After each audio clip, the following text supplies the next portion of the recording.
L'ARODR de Konica Minolta est un capteur plan polyvalent qui se décline en plusieurs générations.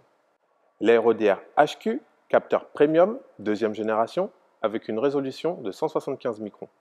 L'ARODR NS, capteur plan d'entrée de gamme, avec une résolution de 150 microns. Et enfin, l'ARODR HD, capteur plan premium, troisième génération, avec une résolution de 100 microns. Concentrons-nous maintenant sur l'ARODR HD. Il a été repensé pour s'approcher au maximum de l'excellence.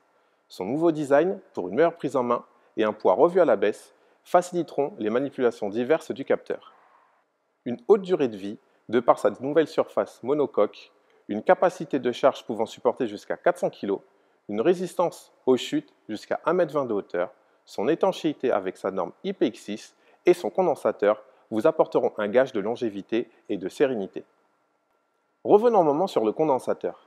L'ARODR HD fonctionne avec un condensateur intégré. Fini donc les batteries et tous les soucis liés à leur utilisation.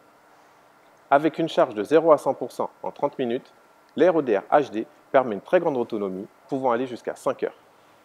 La supercharge permet d'effectuer après seulement 3 minutes de charge, plus ou moins 10 images lorsque le capteur est complètement déchargé.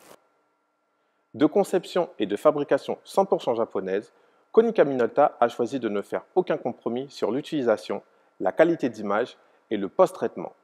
Sur l'utilisation, sa polyvalence lui permet d'être utilisée dans les salles de radio fixes, mais aussi avec n'importe quel type de mobile radio analogique, plus communément appelé rétrofit.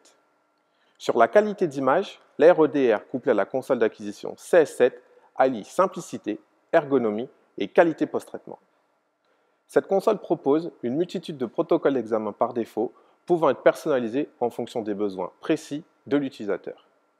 De nombreuses options, tout aussi utiles les unes que les autres, sont disponibles. Par exemple, l'intelligence grid, qui permet d'augmenter la qualité d'image sans avoir à toucher la dose.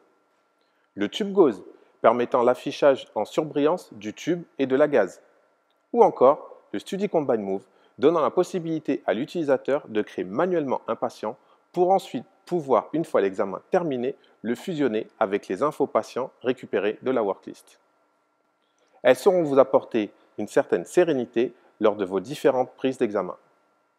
Sa technologie de transmission sans fil, nommée AeroSync, permet de donner une image exploitable et de qualité en moins de 4 secondes. Lorsque le cliché du patient convient à l'utilisateur, une large gamme d'outils sont à sa disposition pour le post-traitement de l'image. Les annotations, les filtres, le diaphragme, la rotation libre, l'ajustement du contraste et de la densité, la ROI, les informations d'exposition, l'image inversée et bien plus encore. L'envoi des images clôturées vers un PAX peut être effectué de façon manuelle ou automatique. L'envoi des images vers des modalités telles que l'impression papier ou film peut être personnalisé grâce à l'outil de pagination appelé Print Composer. Des indicateurs permettent de connaître avec certitude le statut de chaque examen. Tout cela pour quelle finalité? Konica Minolta s'engage, et cela depuis le début, à répondre aux attentes de l'utilisateur sans oublier le patient. L'un n'allant pas sans l'autre, Konica Minolta se focalise sur ces deux axes afin de rendre simple et efficace la prise en charge du patient par le soignant.